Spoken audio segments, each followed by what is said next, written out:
aquests darrers anys podem fer més aviat un judici molt satisfactori, molt alegre, de com està tenint una eufòria extraordinària el cooperativisme. Fa poques setmanes s'ha celebrat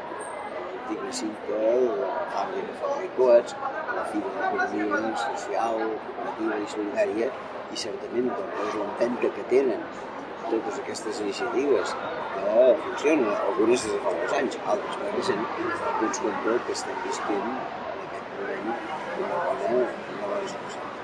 Si això seguirà o no, està per veure, però tinc la impressió que tal com estan les coses de l'economia, entre cometes, convencional, el malament que funciona, la poca generació d'ocupació que fa, els negocis sovint bruts als que es dedica, pensar en el cooperativisme és una cosa positiva, i més encara tenint en compte les arrels que el cooperativisme té a Catalunya, que venen del segle XIX, i més fortament